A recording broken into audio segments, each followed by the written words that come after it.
The weekly weekly feed. Kyle Meredith with the weekly feed. Backstage, Chris Cornell. Sir, how are you? Good. How are you? Well, you just you came in. You've been on tour, the solo acoustic tour, the whole time. How's it been going this time around? It's been really good. It's been great. Yeah. It's actually been going on a while now. One tour just kind of blends into another. So I did the first one, and then toured with Soundgarden in the summer for a while, and then kind of went straight back to this. Went to Australia and then South America, and doing this acoustic tour. You know, kind of finishing up the U.S. The first one, it was 25 shows. That's actually not very many when in the U.S. You know, there's a lot of places to go. Yeah, well, I guess you've been used to, especially with the Soundgarden days. I mean, you guys would do, what, 70 dates? Yeah, like per record, we could do that many in the U.S. alone, easy. Yeah, that's got to be nuts. I mean, that's a long time, and of course, you've been conditioned. You've been at this a little while now, but it seemed like a really long time then. Now it's just sort of it's my life, kind of, you know. Probably a horrible way to actually start an interview, but I thought we'd jump in. You're coming up on a big birthday here in a few years. Which one? You're coming up on the 50th birthday.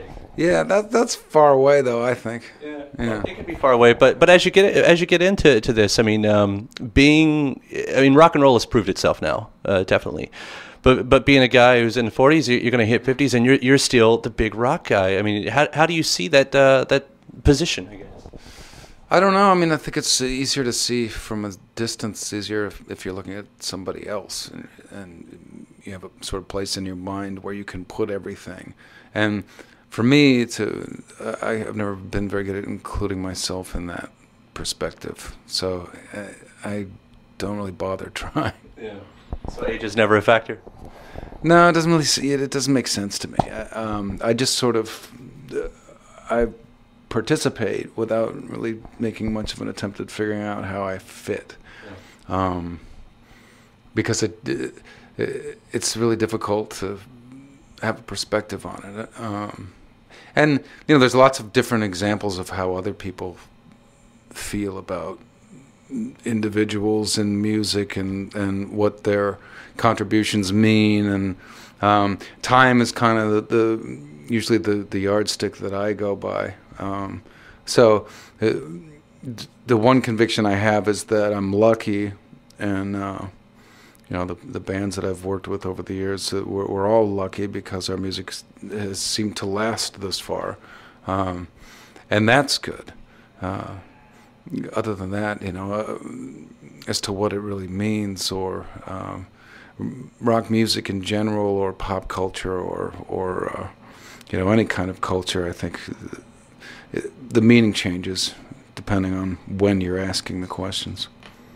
It's interesting that you said you talk about the contributions and what it means to rock. It's been a debate with me and my friends about the Rock and Roll Hall of Fame.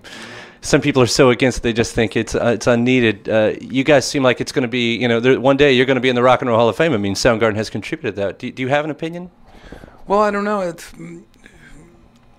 the people that I know in music that get excited about it are almost always also critical of it in some way or another, and it gets a little bit confusing. For me, it's kind of simple in that it seems like something that has normally been associated with sports, and there's a lot of musicians that are sports fans, and they can kind of relate to it that way. I don't really relate to it that way, but also I think if it were a process that were more kind of open, as opposed to a panel or a jury that decides who gets included, then maybe I would be less critical of it. But to me, that just rock music and a panel or jury deciding things about it and what it means, and that doesn't make any sense. And so I've never really thought much of it. It's not very rock and roll, actually, when you put it that way, is it? It's not very rock and roll at all. But then you have these moments like the Tom Hanks produced Rock and Roll Hall of Fame HBO special, which was great. And that makes somebody like me feel happy that it's there, because then an event like that can take place. And you can see all these people coming up and performing music, and for whatever reason, there seem to be a lot of really amazing performances. And that's something I can get behind, because it's something that's almost more fan-driven and good for fans to be able to see, and it's more celebratory. And one of the complaints that everybody I know has had from the beginning of the Rock and Roll Hall of Fame is that the ceremonies are sort of cheaply done and unceremonious, and I've never seen one that was compelling or exciting or amazing or seemed celebratory or had anything to do with the vitality that these different musicians came from or created. But one person took great pains to explain to me that how it was all for the fans, and that I should be excited about it because my fans will be happy to see me inducted, and that you can't argue with. If it makes fans happy, then I think it's a good thing. You're, of course, I mean, everybody always likes to point out that iconic voice that you've been able to hold on to all these years, and it's sounding, I think, more amazing than maybe ever. How are you keeping it? Do you have to keep it in shape, or is this just something you've been kind of blessed with? There's I guess certain things you learn over time that are probably different for everybody. Like things you can do and not do, and timing, and when you can do and not do those things, and how far can you really push it, and in what way. And then all of those rules kind of change as you get older, because your vocal cords, it's really like a fleshy disc with a slit down the middle that's about the size of a quarter, and they change as you get older, and so you have to kind of relearn. It's a strange thing, and then through that you sort of have to forget everything, because really it's just an instrument that should be something that is kind of available to be used as an instrument to convey whatever you want to emotionally, and that's impossible to do if you're worried about what it can do in terms of scales and notes and timbre and whatever else. So probably the best and most important thing I learned is to try not to worry about it too much. So has there ever been that spot where you've thought back on a few of your older songs, Nothing to Say, Birth Ritual, and you went, man, I wish I hadn't written that so high. I've got to go out and do that. There's a couple songs that I lobbied to never have released just because I sang them so high, because it sounded silly to me. And I think there was a period in my career where I did that just because there didn't seem to be a ceiling. I just kept going higher and higher and higher. And at some point it reached a level where it just didn't sound like anything other than helium. It just seemed silly. And at that point, I started backing off that. So I think through Soundgarden's last two records and past that, I started to kind of calm down on the range. And then I noticed after doing that for like 6 or 8 years or something, that I couldn't sing those songs as easily. But then getting back into singing some of the songs with a higher range, I got all of that range back. It was sort of how I got it in the first place, was just doing it. Right. I wasn't born with a high range. I mean, it's a little out of what would naturally be there for me, but I figured out how to do it. But I don't know that it's important. I think, in a sense, it's something that I became known for accidentally. It wasn't something that I wanted to be known for. And to me, it's what's always been the most important thing is it interesting in whatever range it's in. I think the other problem that it creates having the ability to have that range is when it came to songwriting, and still even now, I spend a little more time focusing on what register I'm singing in now, but I used to never even think about it. I just had a melody idea for the song, and whatever key the song was in and started out in would just stay that way, and then if it was hard to sing, it was hard to sing. And, I think about that more now, mainly because I think the song is the most important thing. and being able to kind of connect with it emotionally is the most important thing in the song, and to just grab a melody in any register and sing it, you're sort of a little bit at the mercy of whatever the key of the song started in. It's interesting, of course, to hear you go back and talk about all these different stages of your career. Are you able to look back on that as a yearbook? I mean, when you look at this stuff, when you're singing certain songs, is that still certain points of your life that you keep having to relive and relive and relive?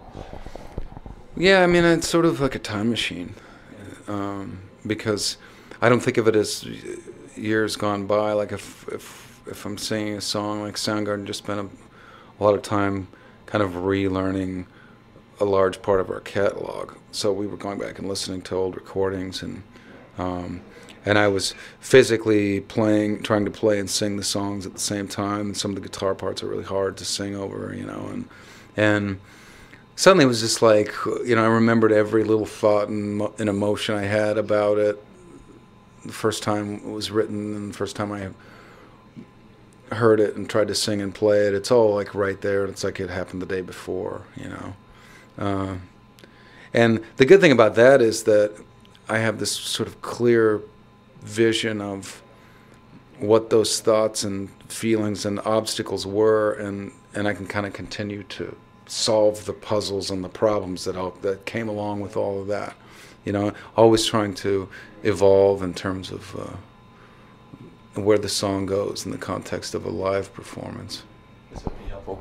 So I guess is Soundgarden now your focus for 2012? Probably for a lot of it, yeah. We're trying to finish up an album, and then we'll be touring to support it. Or the first thing that happens in my life in 2012 is touring with Soundgarden in Australia. So it's nice to get down there. Yeah. Well, I was just there, but I can't wait to go back. And I also want to play more shows with Soundgarden because for some reason, I'm not really sure why. Maybe it's because we were so eclectic.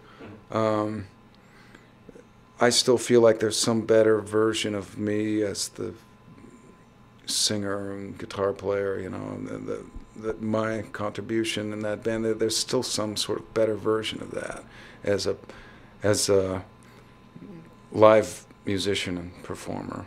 Not so much performer in that, I can think of something else to do as a performer, but just in terms of the music and performing it and where it can go. I feel like there's something else I can bring to it that's better than I ever have. And the only way to do that is to actually get out there and really do it and find that, whatever it is. Yeah, and I guess I'd read in an interview, maybe the Rolling Stone interview, where you guys were saying like we're picking up right where we left off too. So, as far as what people are looking forward to, what's the record going to sound like? That whole thing. I mean, is that accurate? Yeah, in a sense. I mean, the problem is that when you say something like that, it can lead anybody to believe what you're saying is it will sound like we sounded on our last album. But the thing is, we never really did that from one album to the next, even if two albums came out in 1 year. So when I think of what the next logical step would be, or picking up where we left off, that type of perspective, it includes some type of musical evolution that it would have included anyway. And the only thing that's not completely in sync with it could have been a 2-year break or a 15-year break is just that I think we all bring considerable amount of experience back into the studio and into songwriting and arranging, and I think there's less a less sort of self-conscious perspective, because we were a different band even in 1996. We were a band that sort of existed within a world of other bands, and that was kind of considered to be part of a genre in a sense that was almost more geographically definable than musically definable. But and there was also the strong current sort of commercial rock marketplace that our record label considered us to be competitive players in. And now we're at a different place where we're sort of in a genre of one, and we don't have competitors. We just are who we are, and have been accepted as that, and that changes a lot. I don't know that it necessarily adds a lot more confidence, but there's less distraction. That's interesting. It's got to be nice actually to see all the fans. I mean, it's not even the fans. I think the critics are going crazy. Like, wow, it's actually going to happen. This is happening. Yeah, they're just sitting there like they can't wait to listen to it and then try to sort of take it apart and put it back together and then decide what it's going to mean 10 years from now. Yeah, right. Got some experience with that, though. I mean, and you're to a point in your career now, too, where you kind of, I don't know, it seems like you would get to have your cake and eat it, too. You can be a solo artist, you can be in a band, and you don't have to ever choose. I mean, you go back and forth. Well, yeah, I mean, that started out that way, in a sense. I started playing guitar and bass right around the time Soundgarden formed. And up till then, I was a drummer, and I sang, but I had never actually sang in a band. I would just sing backups and stuff. And pretty much right away, songwriting became a focus, and it was never about actually being able to play an instrument well. It was about being able to use it to create music. And I started doing that a lot with Soundgarden, and then simultaneously just on my own for fun. And that never stopped. So that was always there. So, I did a few different things outside of Soundgarden. But I remember when Temple of the Dog came out, I had different people telling me, "Wow, we're really surprised that you could sing like that or write songs like that." And I always took it negatively, and I also always took it like I didn't understand why. Why would they not think that I was capable of something different than they'd already heard? And then a few years went by, and I started to sort of understand it. Like, why would they? If they haven't heard it, then maybe they wouldn't know. But to me, everyone in my band always felt that I was capable of doing anything I wanted. And I was always encouraged by everyone in my band, always. But it was something that was more personal, and not something until Temple of the Dog, I suppose, that ever had a venue. Do you remember your first solo show? Well, I did a show with Matt Cameron and Scott Sundquist, who was the drummer in Soundgarden between me and Matt, which was about a year, and it was an acoustic show, and I played a 12-string, and I think Matt played guitar and I'm pretty sure, and Scott played percussion, and it was like an hour long or something acoustic show. I don't know why I played 12-string. It was really hard to play, and I think that in my mind was sort of what I thought of as my first solo show. And it got one write-up in like a local fanzine in Seattle, and they gave it a positive review, which I didn't agree with it because I thought that I was awful. And then I didn't do it again. And then the first solo show for Euphoria Morning, for my first solo album, I remember really well. It was in Boston, and I wasn't planning on coming out and playing really anything except for music from that album. I wasn't doing what I do now. Starting all over. Yeah, completely. And it was a sold-out show, and there was like one guy who was seated and kind of rowdy near the front, and I could hear him kind of yelling and being rowdy, and he was clearly someone that was a hard rock fan and a Soundgarden fan, and that was the guy I was worried about. I just thought everyone else will, even if they don't like it, they'll tolerate it. But this seems like a guy that's just going to have to be heard, And we came out, and he had this look of confusion for it may have been a whole song, it may have been like somewhere halfway between the second song. It might have been faster though. A look of confusion, and I think, and then the song ended. And somehow or another, he connected to it, and then he seemed so overjoyed that he could, you know, that even though it was different, he could get it. And he stood up and just started like pumping his fist in the air and yelling, "Fuck yeah, all right, yeah, right on," you know, that kind of thing. And that was the last time I really worried about it, because I thought, like, you know, this is going to be in anything that I do outside of a band that had such a strong identity. Some people are going to not like it as much, and other people are going to like what I do that didn't actually like that, and that's actually happened a lot. And because I've experimented with so many different things, like the album Scream there's fans of that album that aren't fans of anything else I've ever done, really. Such a different record. Yeah, and so it's I'd sort of accepted that pretty early. Also, after Temple of the Dog, I had such a great experience with it, and it was such an eye-opening experience about how amazingly rewarding a collaboration like that could be, a quick one where there's no goal other than just enjoying playing music with people that you haven't played music with, and see what comes of it, you know. And in that case, there was no goal for anyone. There was no goal for the record company. They were just trying to get through it and move on. A&M Records put out that album as just sort of as a favor to me. They didn't really put anything behind it. They just wanted to get it out of the way until I heard it. Then it was different.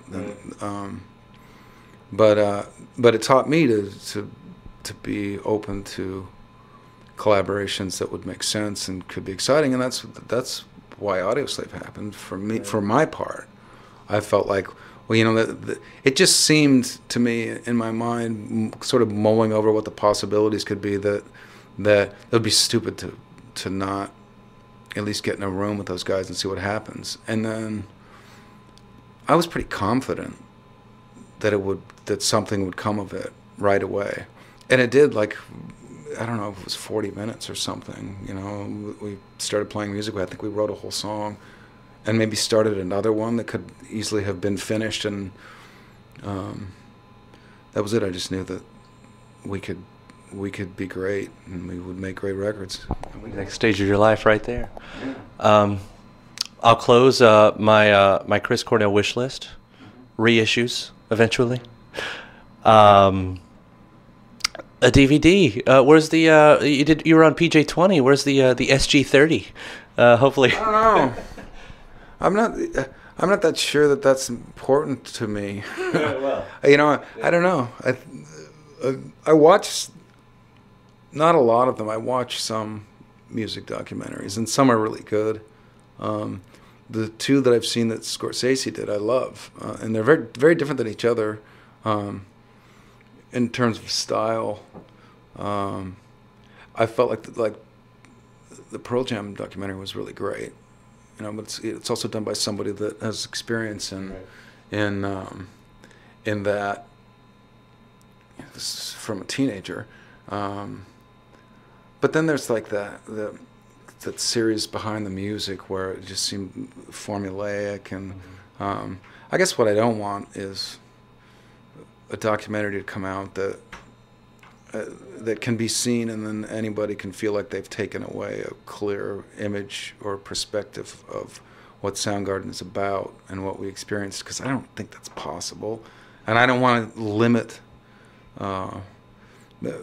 any individual's imagination or to be sort of erased and rewritten by this film that is difficult to really, in that medium, convey what it felt like, or maybe what it really was.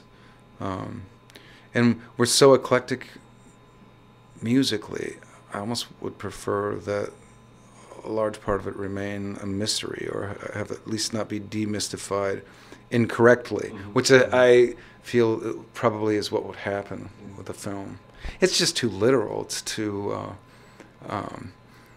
I probably mistakenly tried to keep film cameras away from Soundgarden all the years that we were playing live, and the main reason why is because I didn't want to ever see it.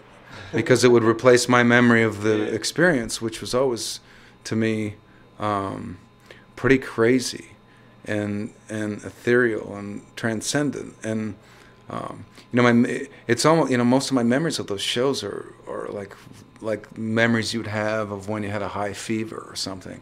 And I probably was an idiot to always try to kind of enforce that, because it would be nice to have a lot of that footage now. And that would probably help create some type of a documentary that, in the absence of, could make it impossible. I don't know. Well, rock and roll has definitely lost the air of mystery, but you guys have kept that one, and it's been really nice. Chris Cornell, thank you so much. It's the weekly feed, and that makes me happy.